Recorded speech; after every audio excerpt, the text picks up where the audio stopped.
Okay, thank you for being so elegant, as I believe I am the only woman in this virtual meeting. So, what I have understood, despite the fact we didn't have time to Anne and myself to catch up before this conversation, but I understood that today's conversation is not just about designing a new bank. And to Anne, you stop me if I'm wrong.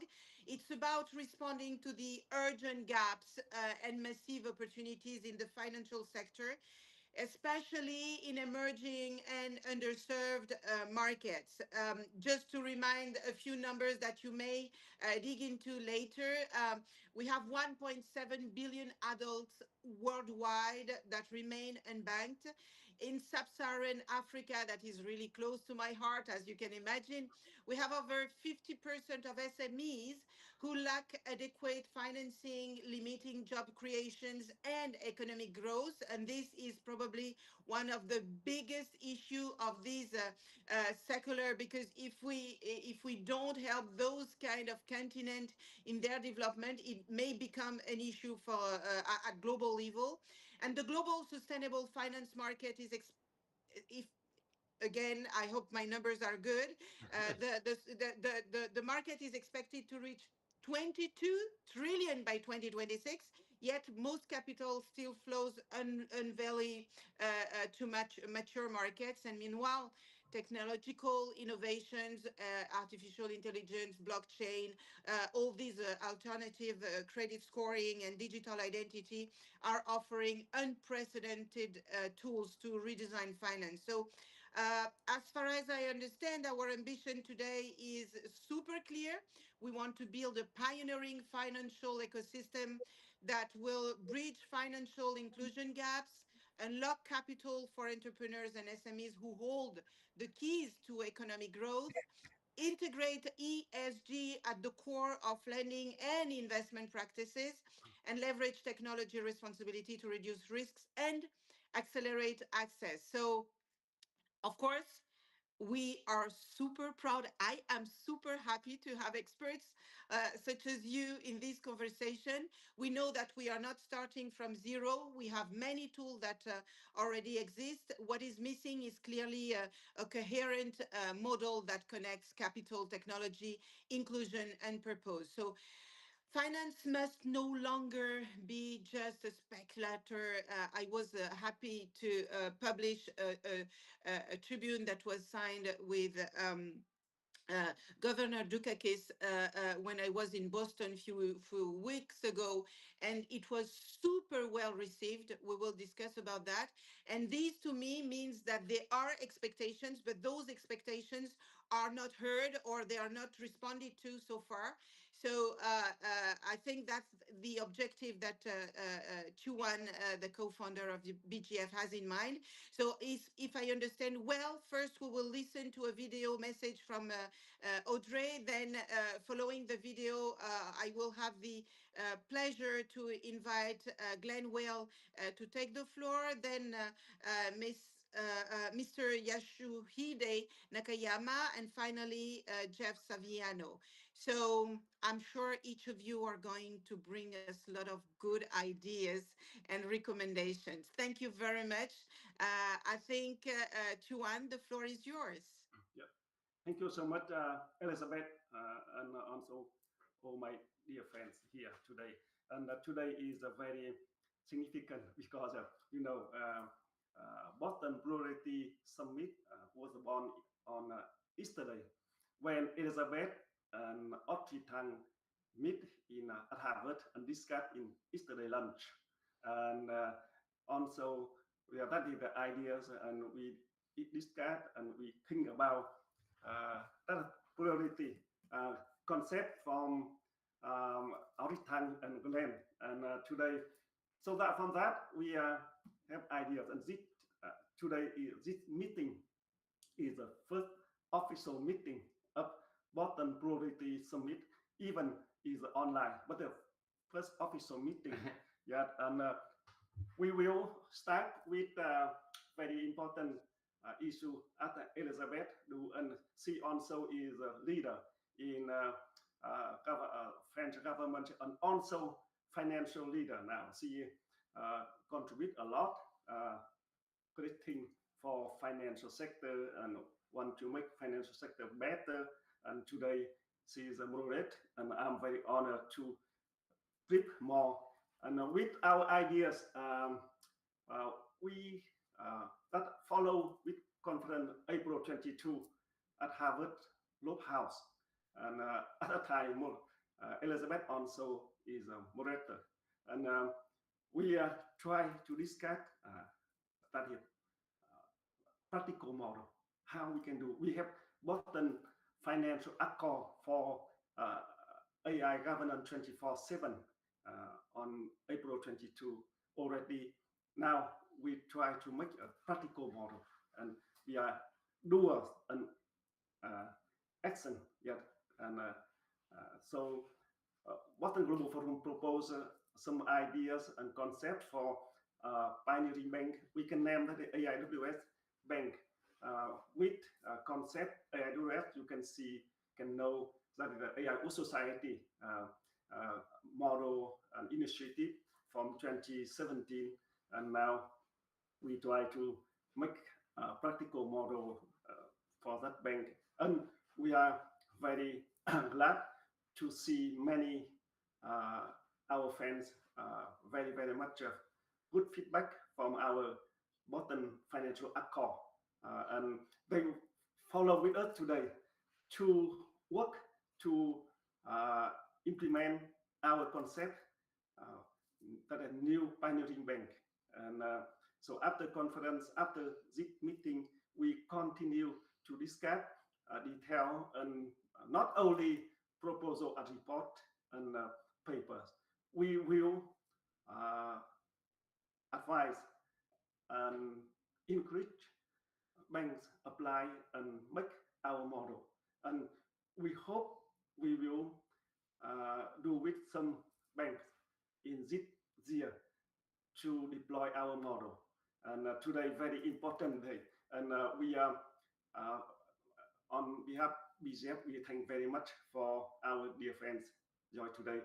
And first, I think that the co-founder for Boston Plurality Summit, Audrey Tan, she busy today, so she cannot join. So she sent our video. Yeah, Audrey Tan is a great leader.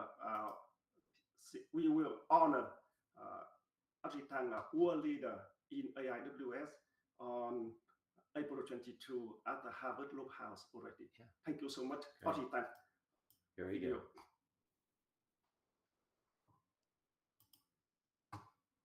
Let's see.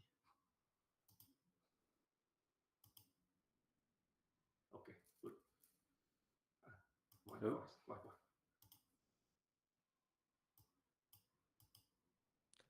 Good local time, everyone, and welcome to the Boston Plurality Summit. Today, we stand at an inflection point. The code we write will decide whether intelligence is monopolized or democratized. Right now, the dominant narrative for AI is one of centralization, of raising to a super intelligence, a technological singularity. But there is another path, one grounded not in theory, but in proven democratic practice. For a decade, Taiwan built digital tools used not to broadcast messages from the top down, but to create a space for broad listening at scale. A place where complex national policies were co-written by thousands of citizens, bringing everyone from taxi drivers to tech pioneers into the same conversation network. The crucial lesson from the Taiwan model was about the power of trust. It proved that a system designed to listen to a plurality of voices, turning uncommon ground into common knowledge, doesn't just produce better outcomes, it produces more legitimate outcomes. It builds epistemic security, not through authority, but through relationship. So now, let us apply that lesson to this moment. What if we took that citizen centered model as the foundation for an AI ecosystem? This is the visionary leap that we must take. Imagine AI not as an oracle that dictates answers, but as a facilitator that deepens our understanding. Imagine locally aligned models that don't replace human judgment, but strengthen it by clarifying points of consensus and contention. Picture AI systems organically aligned with communities to represent an entire bioregion, like a river, not to speak for it, but to bring its data, its health, its renewal into our human economy with clarity. This isn't artificial general intelligence. This is augmented group intelligence. The choice before us is clear. We can use AI to concentrate power, to create brittle epistemic monoculture that spirals out of control. Or we can use AI to distribute wisdom, fostering the resilient, positive mess of a truly pluralistic society. The future of intelligence is not singular, it is plural. And our task is not to build a machine that can outthink us, but to build the tools that help us think together. Thank you for listening. Live long and prosper.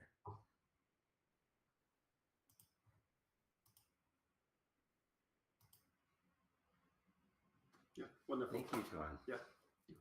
Yeah, so um, I, I have heard a number of interesting themes that I think we're trying to engage with today. I'm not sure exactly what to focus on, but maybe I'll just highlight some of the tools that have me excited about the possibility of expanding financial inclusion and of funding large-scale models that it's going to be required of artificial intelligence. So let me just give you a few examples of that. So the first one would be the growing digital public infrastructure model that is most prominently associated with the India stack, where governments provide money to the civil sector to provide identities and payment rails for people who had previously been unbanked. They've managed to get enormous take up of that. I believe in India it's almost 99.5% or something like that that now has access to formal money transfers via the UPI system. And Brazil has done something similar. They've almost completely digitized payments in the course of a few years using, again, sort of a civil government collaborative structure. And I think this holds a lot of promise in Africa and in other developing regions. And the MOSIP Alliance has been created partly by the Gates Foundation to help address that. So that's one really exciting opportunity. A second one is I think there's a huge opportunity to take the insights that came out of group banking and micro lending and bring them into a really networked era where you use sort of relational trust and community trust scores as ways to bootstrap the ability for people to borrow larger and larger amounts to finance development. And I think that's an incredibly exciting area. It's an area where AI can play roles. It's obviously an area where there's also lots of concerns about things like social credit and privacy, and so that has to all be dealt with a lot of care. But I think it's a huge opportunity. There's now a bank based on this concept in Argentina with a couple 100,000 users. That's really cool. And then a third area that's very exciting to me is the idea of rather than either just private funding of AI or government funding of AI, a blended funding for the development of models based on ideas like quadratic funding that I helped pioneer. This is the idea that when you get contributions from diverse sources or diverse people, you get more matching in terms of public funding than if you get concentrated funders. So this is a way of blending the principles of democracy with those of capitalism to allow for sort of flexibility and entrepreneurship, but at the same time directing towards a public interest rather than just private interests. And this, I think, could be very compelling for a lot of the AI companies that are trying to make themselves public benefit corporations or nonprofits and act in a broader interest, but that have struggled because of the lack of aligned financial mechanisms that support that goal. So anyways, those are just some initial thoughts, and I'm happy to explore any of them more with you all as helpful. Elizabeth, I think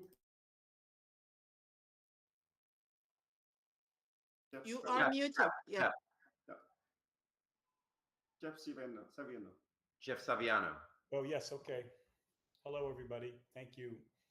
Thank you so much. Thank you, Tuan, and appreciate the opportunity to spend some time with you today. Can I share my screen?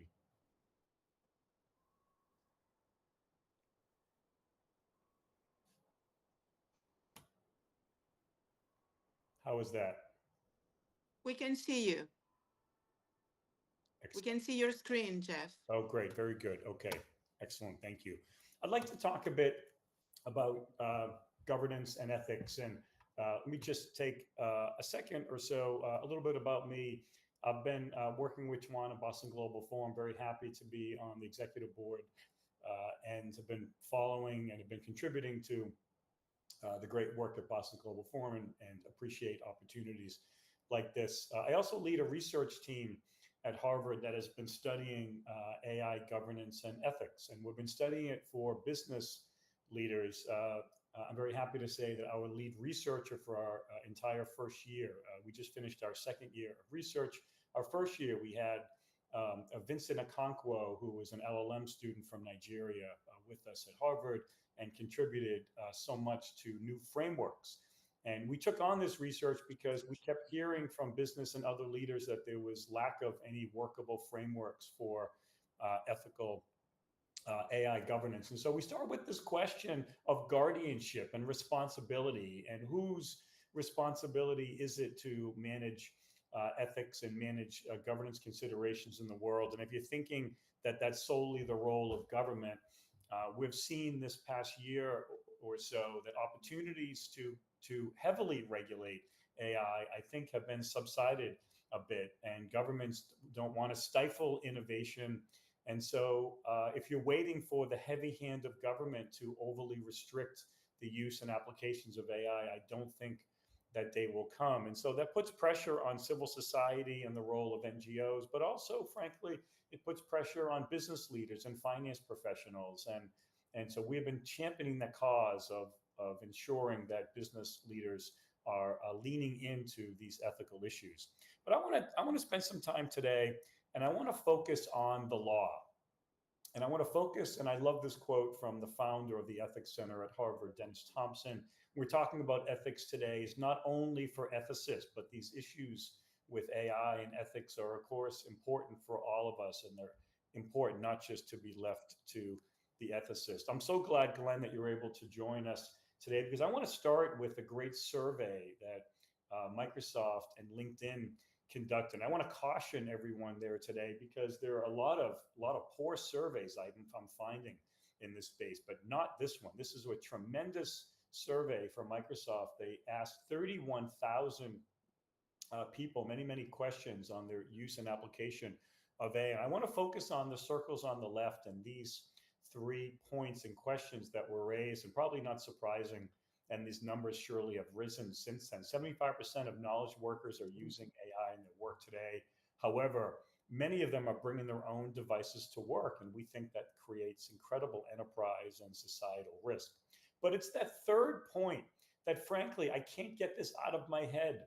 And I think it's so important that over half, imagine that over half of users of AI are concerned. They're concerned that their use of AI on anything important may actually make them look replaceable. And I think that's such an important point that this Microsoft survey was able to uncover, is that it's this next generation of the imposter syndrome. And so we got very interested in how AI is permeating workforces, and that this data point from the survey, I think, is an important element. And it got us thinking about this question, the question of what can we learn from the professions. And I'm a lawyer. I'm proud to be a lawyer in the US. And professions, doctors, lawyers, CPAs have to understand ethics before other knowledge workers. We are bound by a professional canon of ethics. And so our hypothesis is that perhaps we can look to the law as an example, as we are looking to how do we infuse ethical governance across groups of finance workers and knowledge workers in general? What can we learn from the law? And it's been an important year. I have to start with this quote. Another reason why we think the law is a viable example to look at for how professionals are addressing ethical issues is because, well, frankly, the law is codified. If it's not in the books, I love this quote from 1765. If it's not in the books, it is not law. And so, is there a better place to look for the application of AI systems?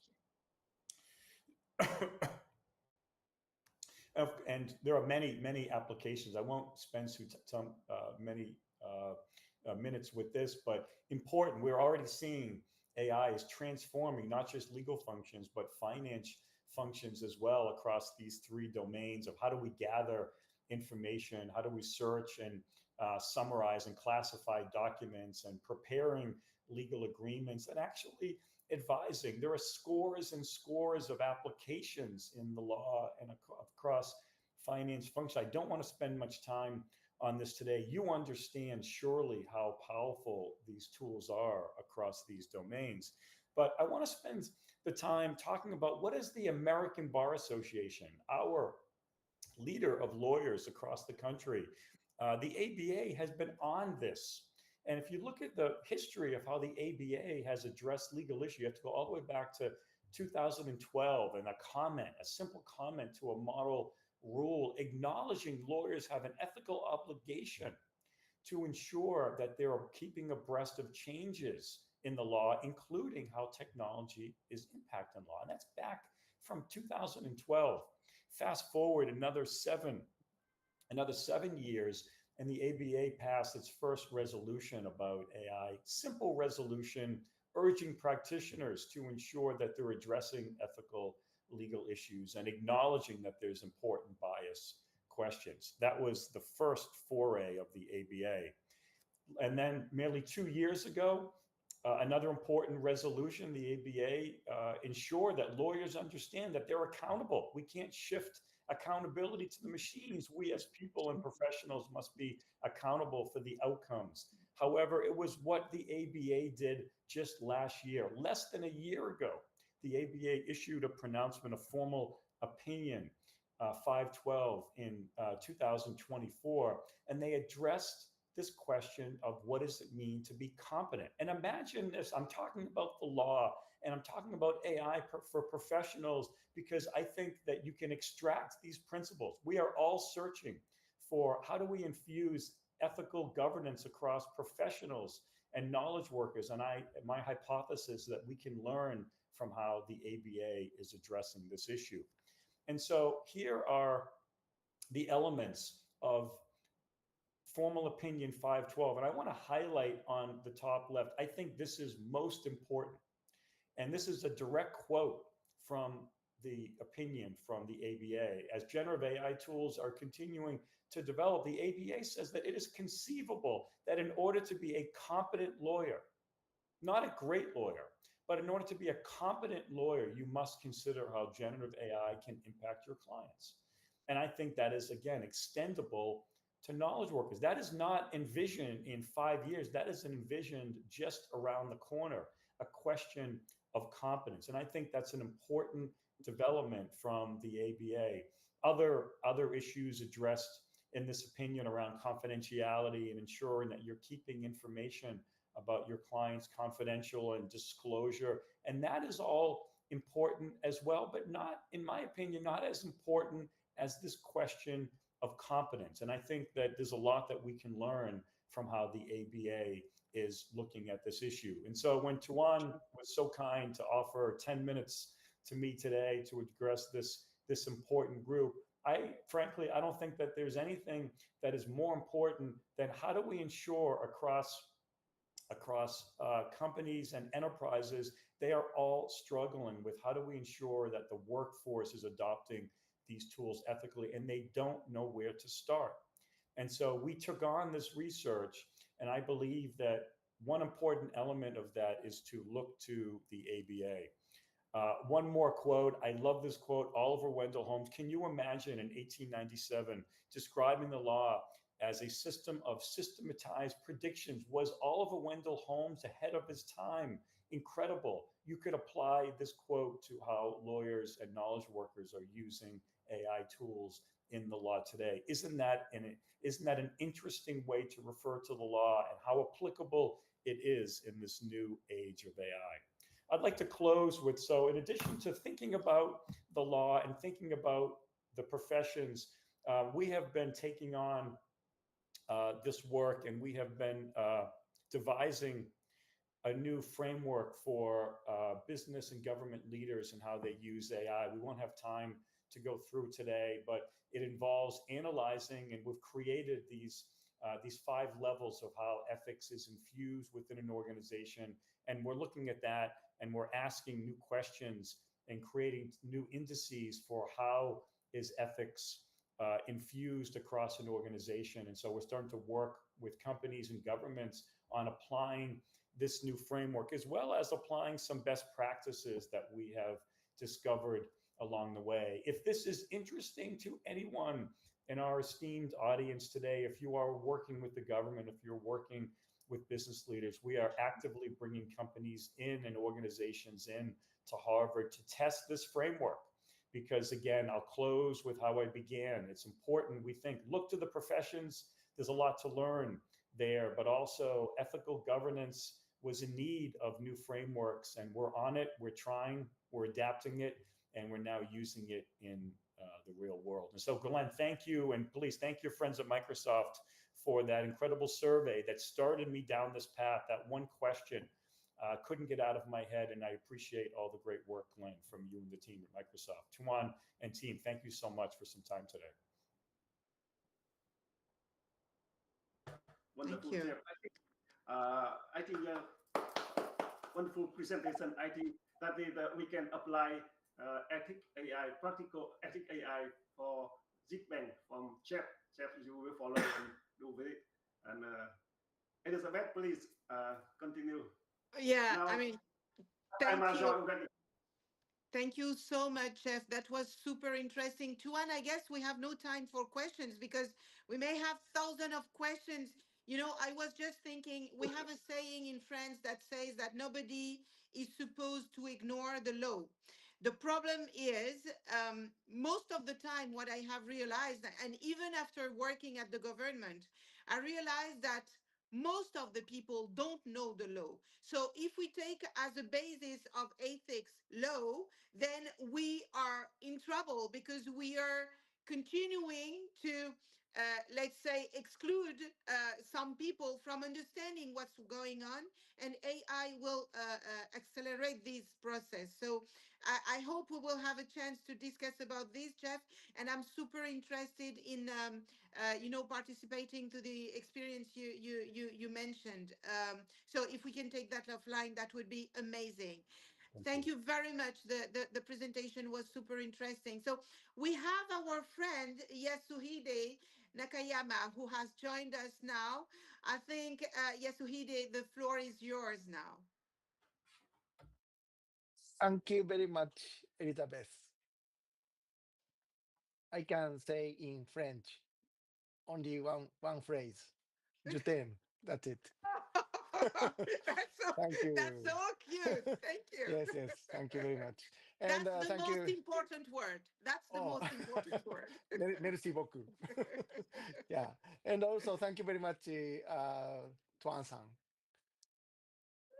I'm sorry, a little bit late. And also, I listened Jeffrey's comment, maybe less than 50%. And first I'd like to comment about his idea. His idea is a very practical and also very intelligent idea. And I think it's a very good idea. He said Jeffrey is a lawyer, attorney at law. So he always think how to keep the law. I mean, from the ethical means, and also the rule of law, how to keep social, how to say, good socialized to everyone. But I am not a lawyer. I am a lawmaker. So I write a law in a white paper. Yes. So to imagine the people always breaking the law, especially the terrorists, always how to break the rules, how to break the law, and how to tease everyone, and how to kill the people uh, is a terrorist. So even the AI field and also even the AI uh, financial issues, if one terrorist using AI to disrupt uh, all the AI fields on the cyberspace. Even the law makers make a law, and the lawyers try to keep and defend the law. But that kind of how to say the the will terrorist easy to destroy. So the first I'd like to say that how to tackling those difficulties, especially from the terrorist. That is a very important thing. So first of all, um, I really would like to express the sincere gratitude to everyone. But I'm diving into the point in my idea today. So as someone, I myself served as the Japan State Minister of Defense and the State Minister of Foreign Affairs. I see the development of AI finance not only as a matter of innovation, but as a matter of trust, national security, and democratic integrity. Let me begin with the Abe Financial AI Protocol. This protocol is deeply rooted in the legacy of the late Prime Minister Shinzo Abe, uh, who championed the vision of a free and open Indo-Pacific and rules-based international order. Today, we are called upon to build a pioneering model of a bank and finance ecosystem in the age of AI. The Abe Financial AI Protocol provides the foundation for such a model, uh, grounded in transparency, accountability, and democratic values. This means building AI-powered financial systems that are explainable and human-centered and resilient against abuse of manipulation. Japan, I think, is ready to lead and participate in pilot projects alongside partners in the United States, EU, and democratic Asia to ensure that our financial AI systems are not tools of exploitation, but pillars of trust and opportunity. Now, with regard to the cybersecurity of this new kind of AI-driven financial system, I would like to propose a three-layered approach. One, real-time threat detection using AI versus AI. AI-powered system that detect anomalies and prevent uh, intrusions by interacting with other AI in real time. Second, zero trust architecture at every layer, from authentication to transaction logging. Nothing should be assumed as safe by default. Default. The third, International Cyber Command Cooperation Framework. Just as central banks cooperate through BIS, we must form a coalition of cyber units across democratic nations, ensuring cross-border incident response and shared threat intelligence in real time. Japan, with its expertise in both cyber defense and digital governance, can serve as a regional coordinator for this effort especially in Asia Pacific.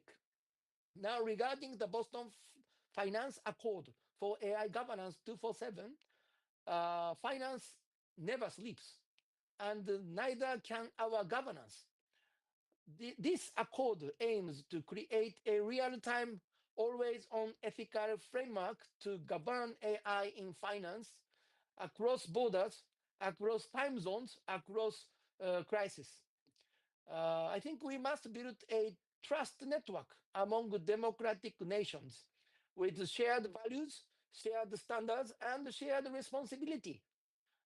In closing, as we work 80 years, as we mark 80 years since the end of World War II, we are called to build new rules of peace and stability, not through force, but through foresight, not through fear, but through trust. Let us work together to realize this vision and to honor the legacy of leaders like Shinzo Abe.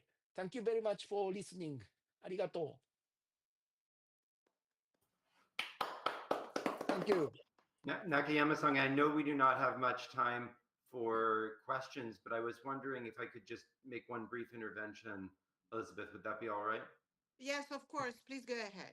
I put into the chat an article, Nakayama-san, that I wrote with Audrey Tong for Nikkei Asia a couple of weeks ago about something very related to what you described. Japan has, along many dimensions, I think, become a leader of what a democratic future using technology could be in ways that I don't think everyone in Japan even appreciates. There's the amazing work that's being done around using AI and democratic participation. There's fantastic work around sort of positive and participatory futurism.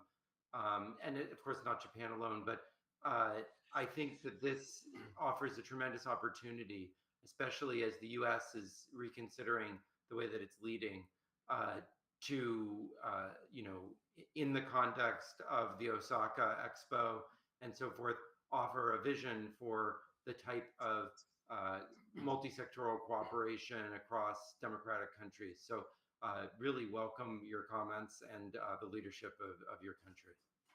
Arigato. Thank you very much. Arigato gozaimasu. Merci beaucoup.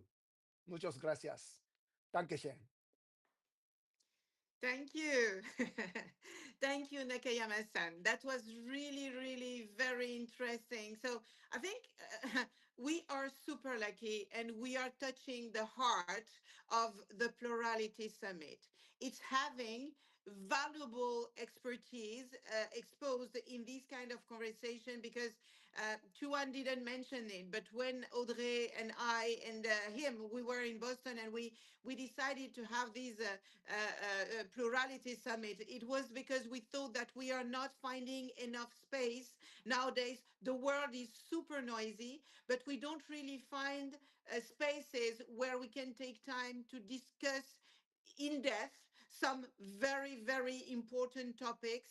And those that you have addressed today are really, really critical for our common future. So thank you very much for your valuable expertise shared. Chuan, can you tell us how you want us to pursue this conversation?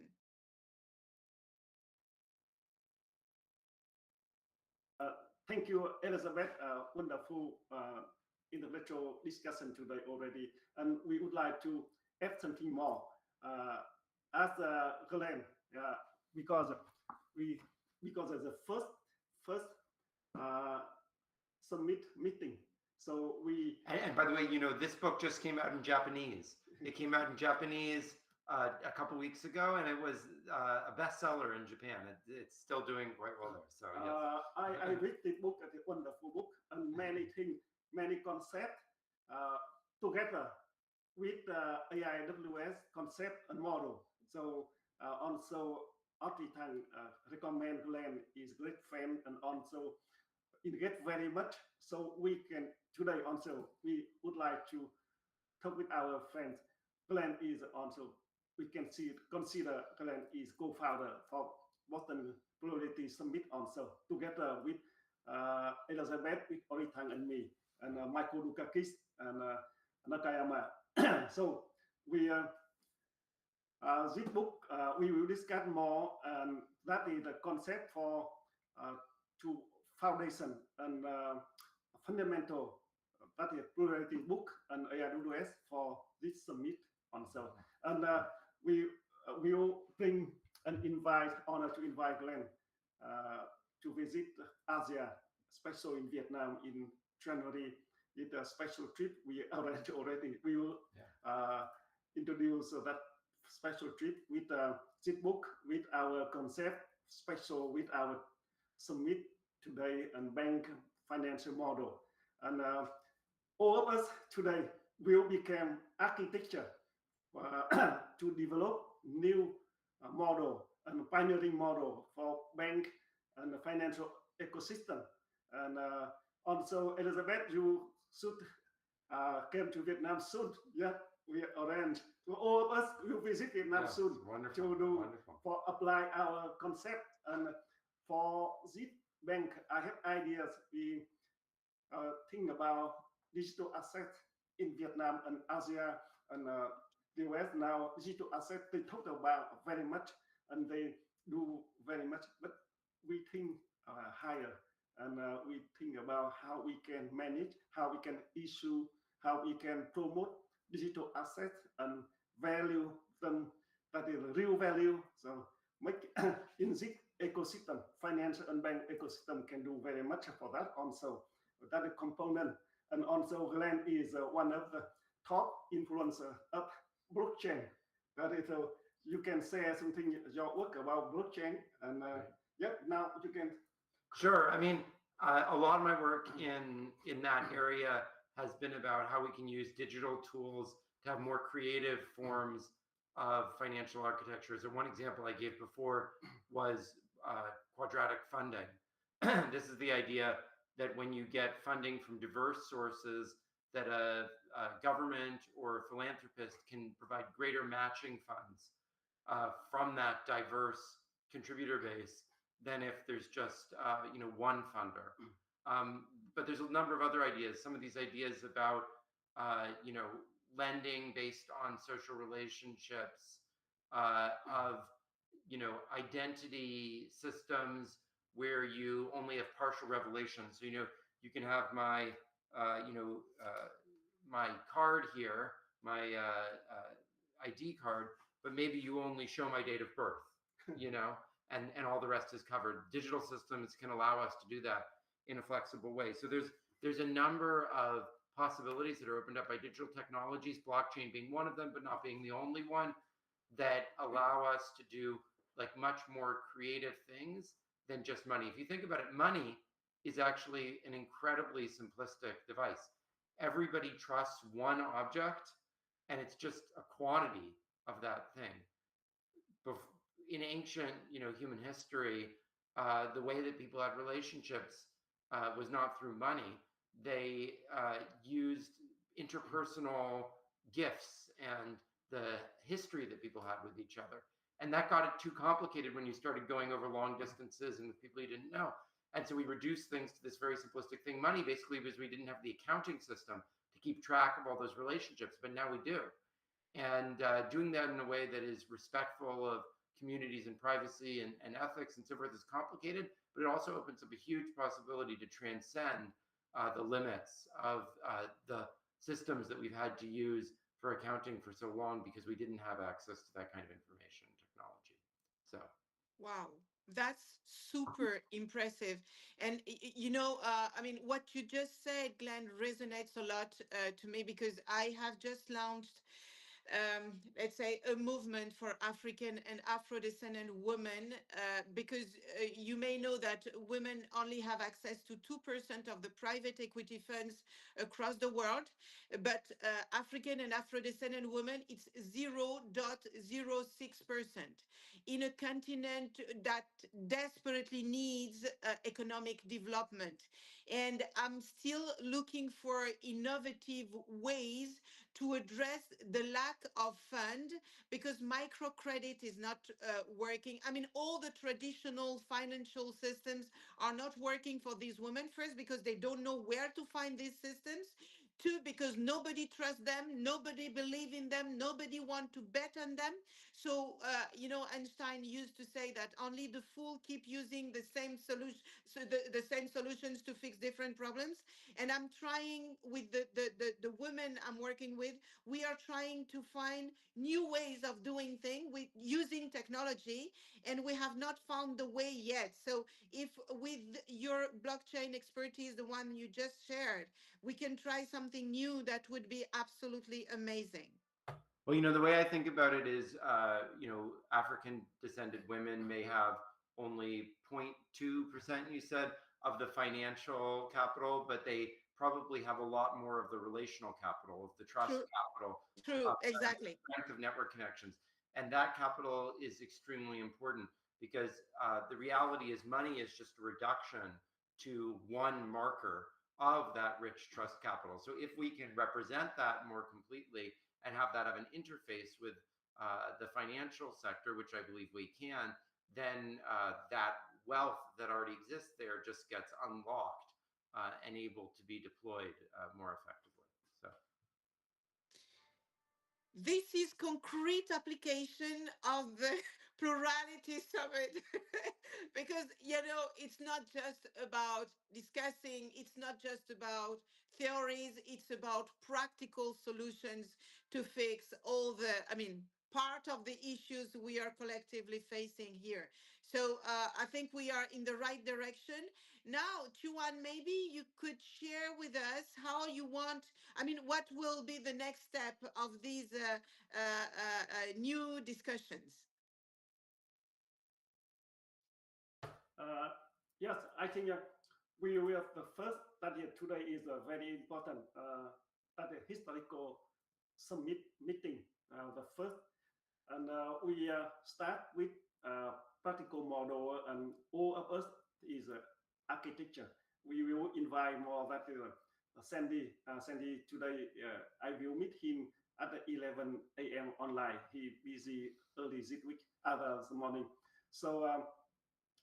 And I think because he is Stanford now, so very early with him, so he cannot join us today. But he really knowledgeable and intellectual for that is digital asset and also in blockchain in data science. So also Governor Michael Dukakis, he is that flagship for us to do. So all of us with also F3 tank, we form one team that is architect for new model of banker and finance.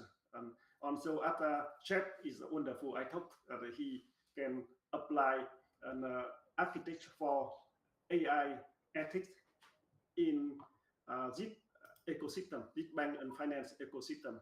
And Nakayama is a security and ideas from also from Tokyo, from that is Abe protocol AI.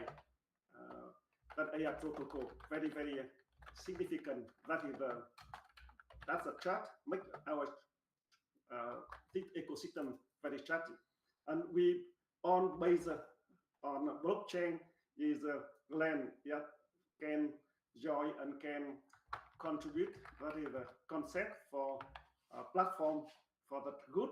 For that is that we propose, and we will work and advise for some companies they can apply for it, and we try to make it happen, but bring our concept happen. And in September, we will have meeting and also where online meeting and when Otitan travel to Boston, I think now later October, we will have in-person meeting here with Otitan and our people, and we will follow. Not this is today is a start to discuss. We will follow with by email by discuss each topics because they're very large and many things to discuss. And I will share with you and send you proposal and some very components of our proposal for this bank and financial ecosystem. So we will invite more bankers, leader, bank and financial leaders join with us and contribute their view from industry.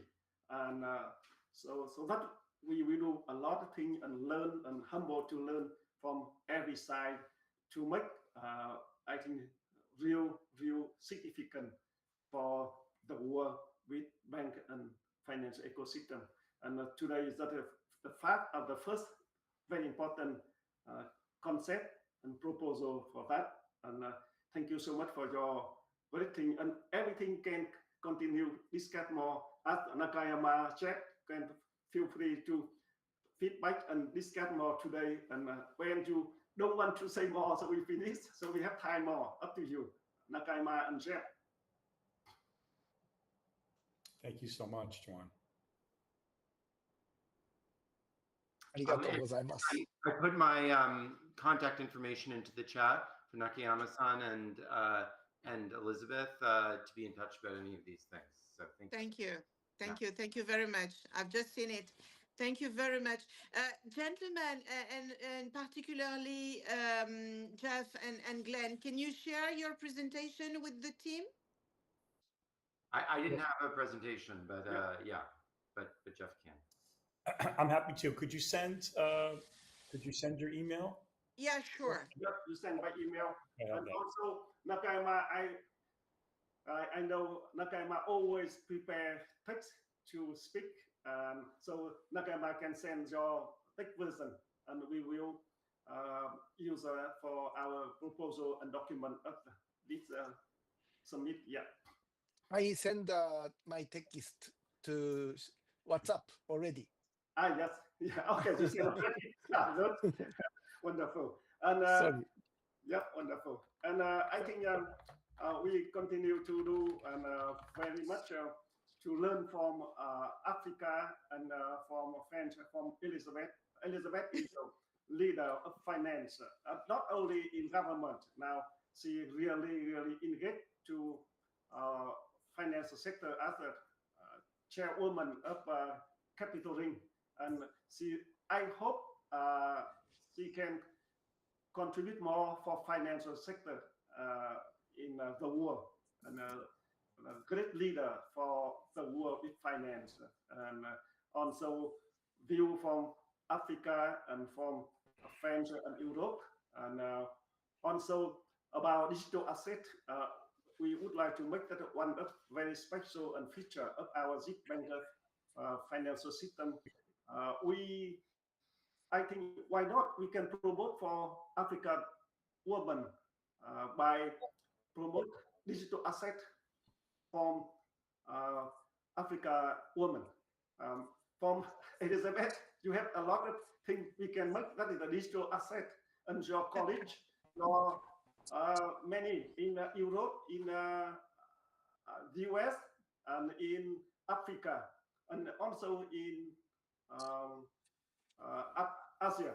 So African women and leaders we can promote digital asset to this bank and financial system. Why not? We support by promote and issue that value digital asset. Yeah. What do you think about that? Well, I think, yeah, and I do apologize because I did not introduce myself. Just to tell you quickly to Jeff and Glenn mainly. I was born in Africa, and I left the African continent at the age of 7, and I grew up in Europe, mainly in Portugal and France. And I have been lucky to work with multinationals like Dell Technologies, Hewlett Packard, Lenovo in China, and hence I have a very international mindset. And in 2021, I joined the French government as the minister in charge of gender equality, diversity, and equal opportunities. And these topics are very close to my heart. And everything we have discussed today, I think Africa is a true, the reason why I'm focusing in Africa now is because Africa is a true laboratory of all the new changes that are happening into the world. And your expertise, your knowledge, your capabilities may be considered as normal in this side of the world. For the African continent, it's absolutely invaluable. And we African people, we need the expertise of people like you, because the continent desperately needs to take a new leap. So that's the reason why I'm so happy to be part of this Plurality Summit, but also when Chuan asked me to represent the BGF in Africa and Europe, I found it a super bridge between all the good things that have been done in the US, for instance, or in Asia, in Japan, and so on, and this part of the world. So, Chuan, thank you very much for your trust. Of course, you know that I'm open to any suggestion that can help us advance on all these hot topics. You can count with me. Thank you. Elizabeth, one thing we often say in Plurality is that the goal of Plurality is to view diversity as a fuel for progress, and often instead it becomes the fuel of conflict, just Yeah. like oil used to just burn, but now we use it to power the cars. And I think, if that's true, then Africa is the, Saudi Arabia of the Plurality era, because Oh, nowhere has yeah, diversity than Africa does in the world. But the question absolutely. is how to use that all for growth and progress rather than for conflict. And so I think that's hopefully what we can do together. Oh, thank you for this amazing conclusion. I think we couldn't have a better conclusion for this first virtual Plurality Summit. Thank you very much, Glenn. Thank you so much. See you soon, and by email and also by discussion online. Yeah. Thank you. Thank you. Thank you so much, Elizabeth. I know you're very Thank happy you. from Africa. Yeah. And I hope your event in Africa is a wonderful Yeah. event. It was amazing. It was absolutely amazing. 2,000 women coming from 5 continents, three first ladies, one queen, four ministers. I mean, it was just amazing to be in the same room based on our What roots. country? Just, it was in Ivory Coast. Was my friend Obi Ezekwesili there? No, No. I did not, but I would love to. Yeah, she's a wonderful person. Yeah. Yeah. Yeah. No, so gentlemen, we Thank you. need you. We need you. Thank you very much. We need you also. Yeah. Please send me a document and information your Yeah. event, and we Boston Global Forum will introduce. Great. Wonderful. Yeah, thank you. Perfect. Thank you. Thank you all. Thank you, Jeff. Thank you, Glenn. Bye. Bye, Nakayama-san. Bye bye. Bye bye, Elizabeth. Bye bye. See you soon. Hi. See you soon. Bye bye.